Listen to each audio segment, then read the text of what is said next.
बच्चों, इस भाग में हम साम्यावस्था के नियम और साम्यावस्था स्थिरांक की बात करेंगे। जैसा आप पिछले भाग में जान चुके हैं, साम्यावस्था में अभिकारकों और उत्पादों के मिश्रण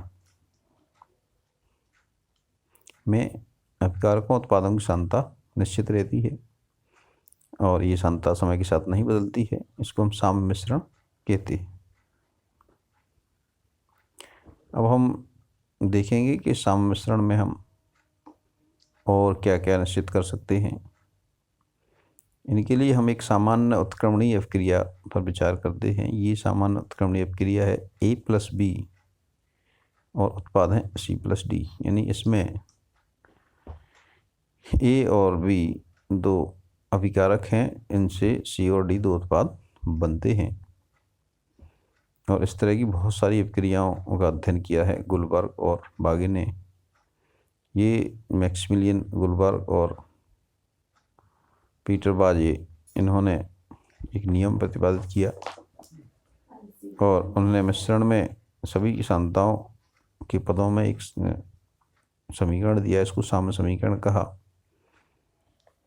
और वो समीकरण इस तरह से दर्शाया गया Kc बराबर C की सांद्रता गुणा D की सांद्रता बटे A की सांद्रता गुणा B की सांद्रता। आपको पता है ना, बड़े कोष्ठक में जब भी हम किसी संकेत को लिख देते हैं, इसका मतलब ये इसकी क्या होगी, सांद्रता होगी। मोल प्रति लीटर में इसकी सांद्रता है। ऐसी जैसे मान लीजिए हमने यहाँ पर लिख दिया H2, तो ये H2 की मोल प्रति लीटर में सांद्रता हो जाती है। यहाँ पे जो Kc है ये साम्य स्थिरांक है और इस साम्य समीकरण को हम द्रव्य अनुपाती क्रिया का नियम भी कहते हैं।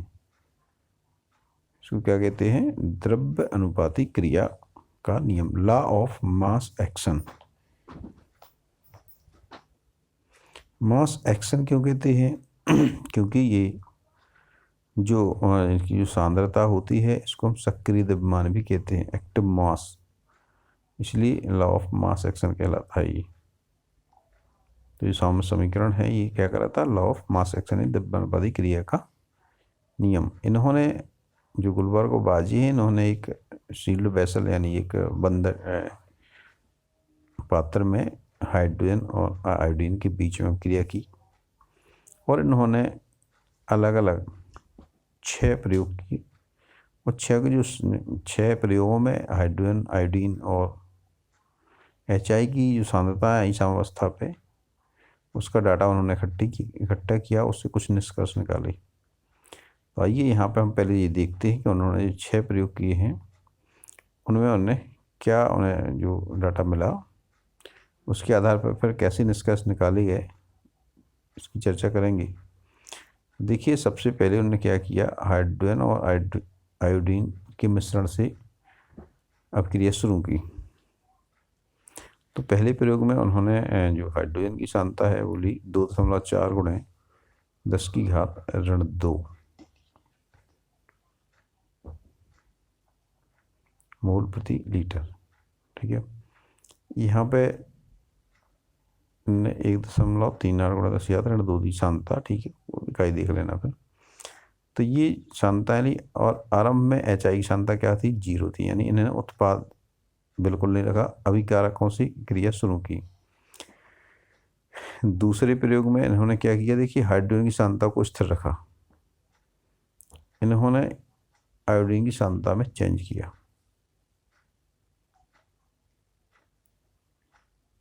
अब इनमें देखिए साम्यावस्था के बाद क्या मिला, ये साम्यावस्था के बाद देखिए पहले में 1.4 गुणा 10⁻² हाइड्रोजन मिली,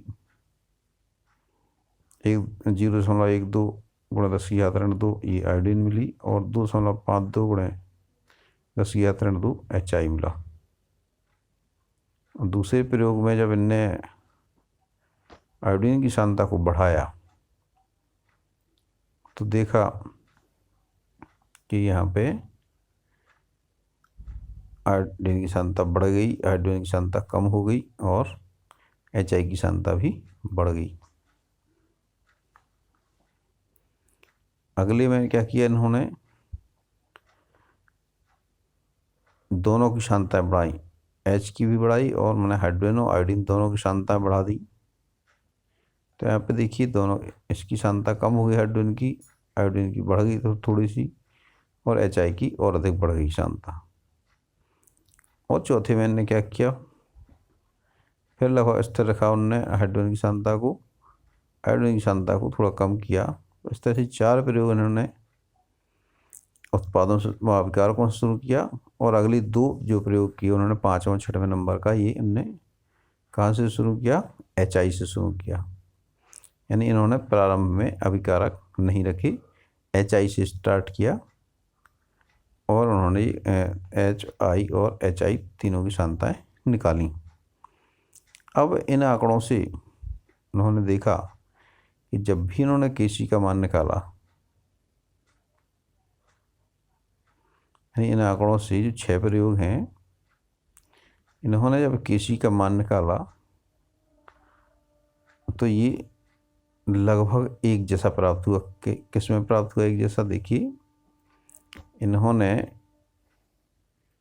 काल्पनिक 2 समीकरण माने। एक तो माना ये, मान लिया कि Kc बराबर ये है HI की सांद्रता बटे H2 की सांद्रता गुणा I2 की सांद्रता, और दूसरा में उन्होंने रखा HI की सांद्रता का स्क्वायर बटा H2 की सांद्रता इंटू I2 की सांद्रता।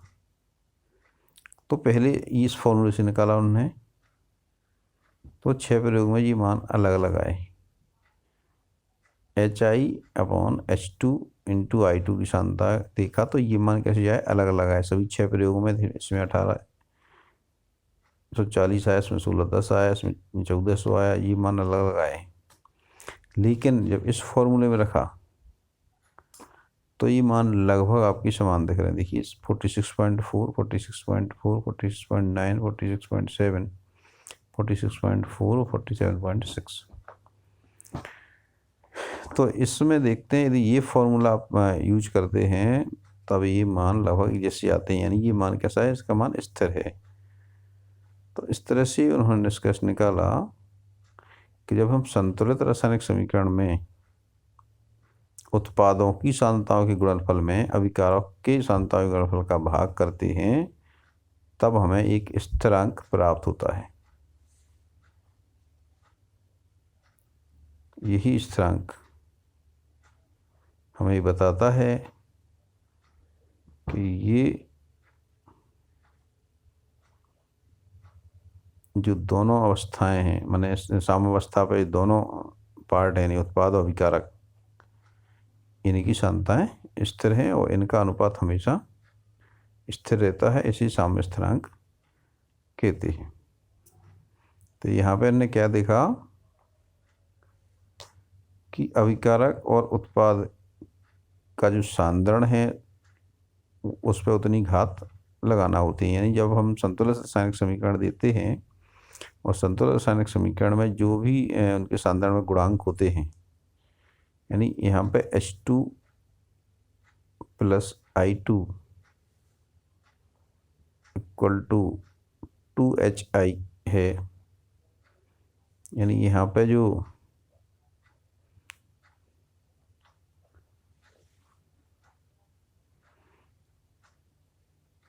मोल हैं, यहाँ पे हाइड्रोजन का 1 मोल है, आयोडीन का 1 मोल है, जबकि HI के 2 मोल बनते हैं।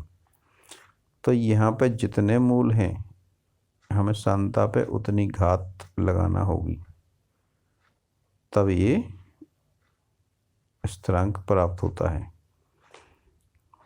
तो इससे ये निष्कर्ष निकलता है कि जब हम साम्य समीकरण लेते हैं, माने साम्यावस्था का संतुलित समीकरण लेते हैं, उस पे जो अभिकारक उत्पादों में जो गुणांक होते हैं उनकी सांद्रताओं में, उसको हम साम्य समीकरण यानी साम्य स्थिरांक है उसकी व्यंजक में हमें उसकी घातों के रूप में प्रयोग करना होता है। जैसे कि हम देखें इसमें N2 प्लस 3H2 बनता है 2NH3।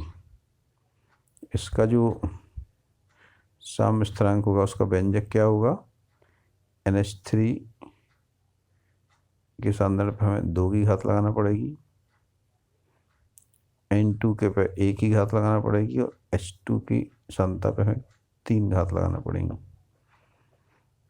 तभी प्राप्त होगा। यदि हम इसको एक जनरलाइज करें, सामान्य रूप में करें, तो हम इसको इस तरह लिख सकते हैं। रासायनिक समीकरण को हम ऐसे जनरलाइज करें, इनके जो गुणांक हैं, E का गुणांक स्मॉल a ले लिया, B का गुणांक स्मॉल b लिया, C का गुणांक स्मॉल c और D का गुणांक स्मॉल d लेते हैं, तब ये जो साम्य स्थिरांक है Kc क्या आएगा, C की पावर C, D की पावर D और A की पावर A और B की पावर B, इस तरह से लिखा जाएगा। तो जो भी गुणांक है उनको घातों के रूप में व्यक्त करना होता है। इस तरह से आप बहुत सारे समीकरण आप देख सकते हैं, उनके साम्य स्थिरांक का व्यंजक बनाने का अभ्यास आप कर लीजिए। जैसे इसमें है तो क्या करेंगे, आप NO पे 4 की घात लगाएंगे, H2 की सांद्रता पे 6 की घात लगाएंगे, यहाँ पे NH3 की सांद्रता पे 4 की घात लगाएंगे और इसमें ऑक्सीजन की सांद्रता पे 5 की घात लगाएंगे। इस तरह से आपको शो करना पड़ेगा। इस तरह से जो विभिन्न अवयव हैं उनकी मूलत सांद्रताओं को वर्गाकार कोष्ठक में दिखा करके उस पर हम उसकी गुणांक का घात चढ़ा देते हैं, और इसमें हम यदि अवस्थाएं नहीं लिखें तो भी चलेगा। यानी जरूरी नहीं है हम कि यहाँ पे गैस लिखें या द्रव लिखें या वो लिखें, आप यहाँ पे सांद्रताओं की घातें लिख सकते हैं। सांद्रता को हम जब भी शो करते हैं, हम शुरुआत में ही बताया कि इनको हम बड़े कोष्ठक में लिख देते हैं संकेत को, तो वो उसकी सांद्रता को व्यक्त करता है। चलिए एक काम और है यहाँ पे।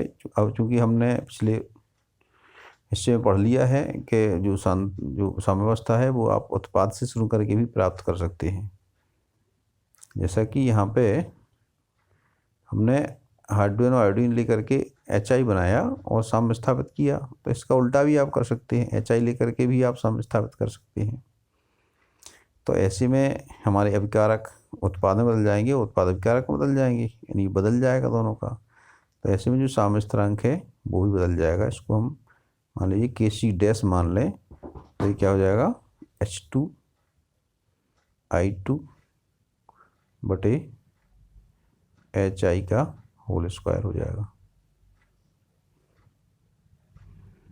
क्या हो जाएगा जी, अभिकारक ये उत्पाद हो जाएगा, उत्पाद की अभिकारक हो जाएगा, तो K डैश C बराबर H2I2 अपॉन HI का होल स्क्वायर हो जाएगा। वही निश्चित ही पहले वाले जो साम्य स्थिरांक Kc है उसका ये व्युत्क्रम होगा, उल्टा हो जाएगा, दिख रहा है आपको स्पष्ट रूप से। ऊपर जो अंश की राशि है इसमें हर में आ गई और जो हर की राशि है वो इसमें अंश में आ गई, तो निश्चित है ये पलट जाएगा। तो इस तरह से हम सीधे लिख सकते हैं K डैश C बराबर 1/Kc।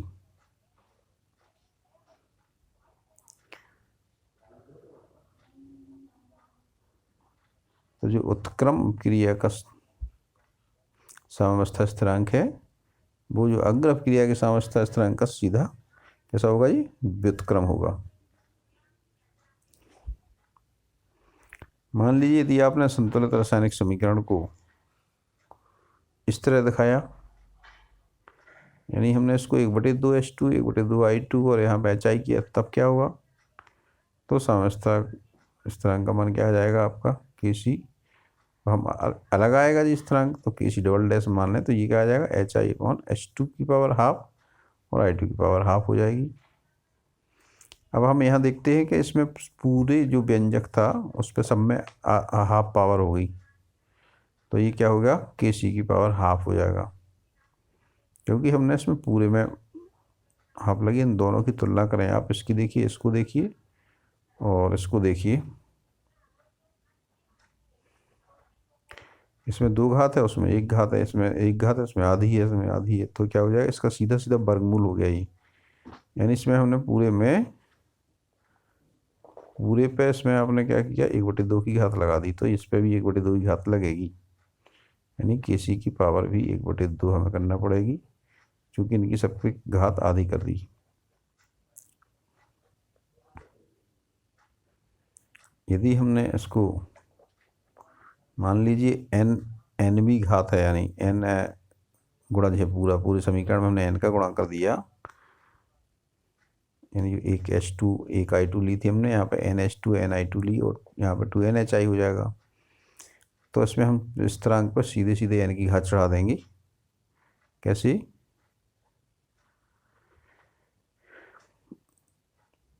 जी यहाँ पे हमने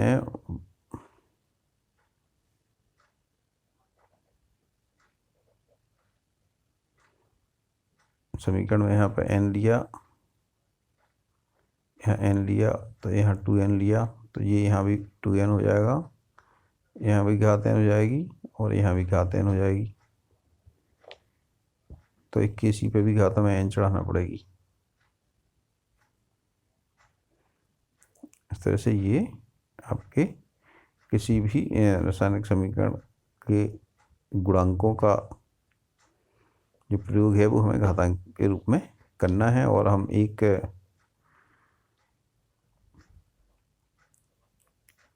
ही क्रिया, एक ही समीकरण को हम अलग अलग घातों में यदि अलग अलग गुणांकों के हिसाब से दर्शाते हैं तो उनका जो साम्य स्थिरांक है इसके मान भी उतनी ही घात से परिवर्तित हो जाते हैं। यहाँ पर जैसे हमने n से गुणा किया है ABCD कि सभी में दोनों तरफ अभिकारक उत्पाद में n से गुणा कर दिया, तो इसका जो साम्य स्थिरांक है उस पर भी n घात चढ़ जाएगी, क्योंकि इसके अभिकारक उत्पाद में सभी पे हमें n की घात लगाना पड़ेगी। तो इस तरह से ये इसमें संबंध भी ज्ञात किया जा सकता है। चलिए अब हम बात करते हैं जो निकाय हैं, समांग निकाय की बात करते हैं। जब समांग निकाय होते हैं मतलब उत्पाद और अभिकारक दोनों एक ही भौतिक अवस्था में होते हैं, उनको हम समांग निकाय कहते हैं। और जब ऐसे निकाय में जो समांग होता है उसमें साम्यावस्था उत्पन्न होती है तो उसे हम समांग साम्यावस्था कहते हैं। जैसे कि अमोनिया निर्माण की हैबर विधि में जो साम्यावस्था होती है वो कैसी होती है? समांग साम्यावस्था होती है, क्योंकि नाइट्रोजन, हाइड्रोजन और NH3 तीनों गैस रहती हैं, तो ये समांग साम्यावस्था हो जाती है। कुछ और एग्जाम्पल भी हैं, ये द्रव के लिए दिया है, इनमें देखिए अभिकारक उत्पाद सभी द्रव हैं,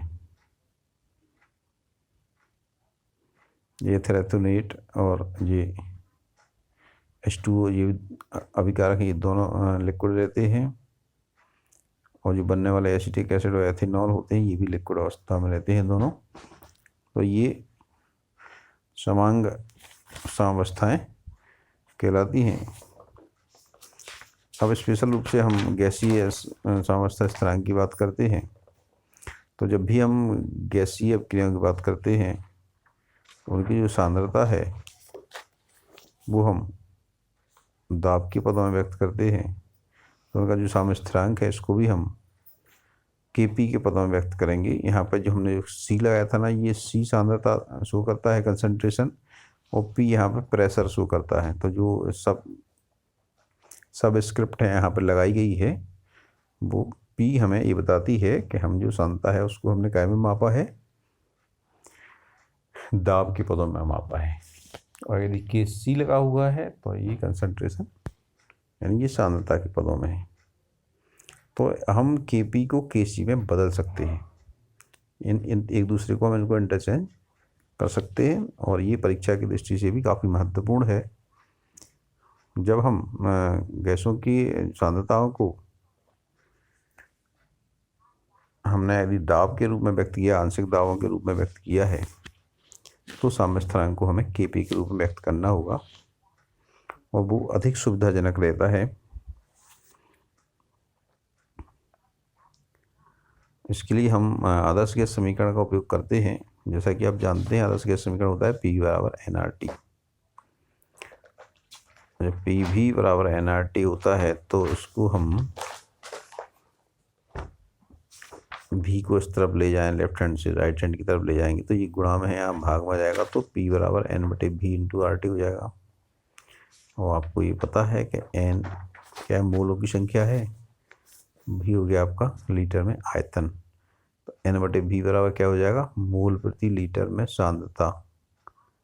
ये क्या हो गया, मोल प्रति लीटर। तो ये सांद्रता है। तो n/v को हम c से व्यक्त कर सकते हैं। n/v बराबर क्या हो जाएगा, c। तो यहाँ पे लिख देंगे p बराबर CRT।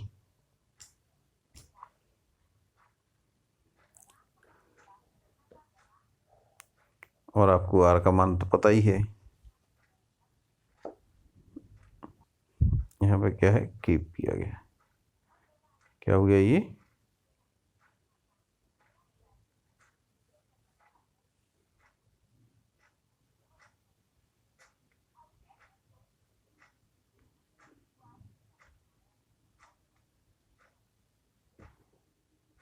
तो यहाँ पे ये क्या आ जाएगा, kp आ जाएगा। अब यहाँ पर देखते हैं हम, p इक्वल टू हो गया CRT। तो यहाँ पे PHI बराबर हो जाएगा HI ईशानता गुणा RT, और इस पे पूरे पे होल स्क्वायर है। तो ये PHI का होल स्क्वायर जब लगाएंगे तो पूरे पे स्क्वायर लगाएंगे।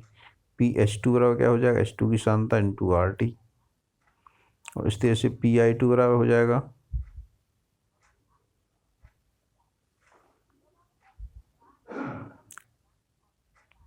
अब जब इसमें घात लगाएंगे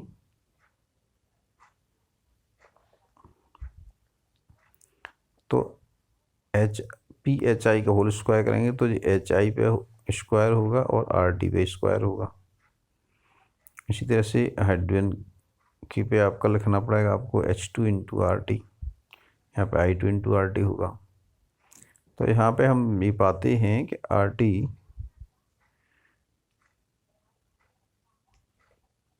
और RT यहाँ पे ऊपर नीचे RT की दो घात हैं।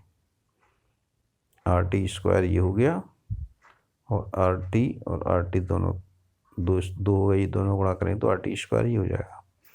तो यहाँ पे तो दोनों कैंसिल हो जाते हैं ऊपर नीचे। तो ये जो मान है kp का, इसमें HI whole square upon H2I2, ये मान सीधे kc के बराबर ही आता है। तो इसमें तो kp और kc दोनों कैसे हैं, समान हैं। कब समान है, क्योंकि यहाँ पे दोनों तरफ मूलों की संख्या समान है।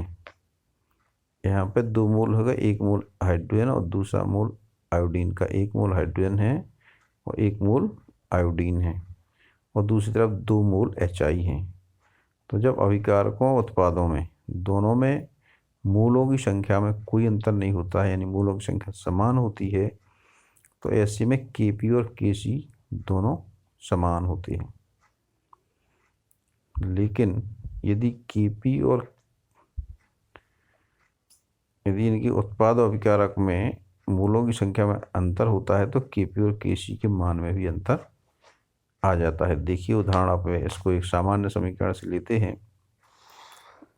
सामान्य समीकरण है आपका AA प्लस BB बराबर C इंटू D। इसको kp कैसे दिखाएंगे आप, C का आंशिक दाब की पावर C और D का आंशिक दाब की पावर D बटे A के आंशिक दाब की पावर A और B के आंशिक दाब की पावर B। तो अब हम इसको बदलेंगे तो क्या आएगा, C की पावर C इंटू RT की पावर C, यही आएगा ना। RT की पावर C होगा, दूसरे में D की पावर D, तो RT की पावर भी D होगी। इसी तरह से नीचे देखें, हर में भी देखें, A की पावर A तो RT की पावर A होगा, और RT की पावर B भी होगा। इस तरह से ऊपर RT की पावर कितनी होगी, C प्लस D, और नीचे RT की पावर होगी A प्लस B। जो ऊपर है C प्लस D और नीचे है A प्लस B। फिर इसको हम सॉल्व करेंगे तो क्या आएगा, जब भी हम किसी संख्या को, किसी भी घातांक को जब सॉल्व करते हैं तो क्या करते हैं, हम भाग में घातें घटाते हैं। ऊपर है c+d की पावर और यहाँ पे घात a+b। जब हम इसको सॉल्व करते हैं क्या मान आता है, ये आ जाएगा RT की पावर c+d माइनस a+b। यानी अंश की घातों में से हर की घातों को घटाना पड़ेगा। हम यहाँ पे स्मॉल लिख लीजिए, स्मॉल c स्मॉल d और small a small b। Actual में ये क्या है, c क्या है, c के मूल हैं, d है d के मूल हैं, और a के मूल हैं, और b के मूल हैं।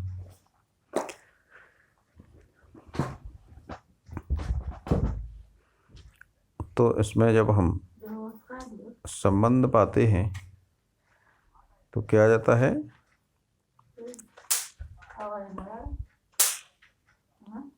c की पावर c, d की पावर d बटे a की पावर a, b की पावर b इंटू RT की पावर c+d माइनस a+b। यानी इसको हम क्या लिख देंगे, डेल्टा n लिख देंगे।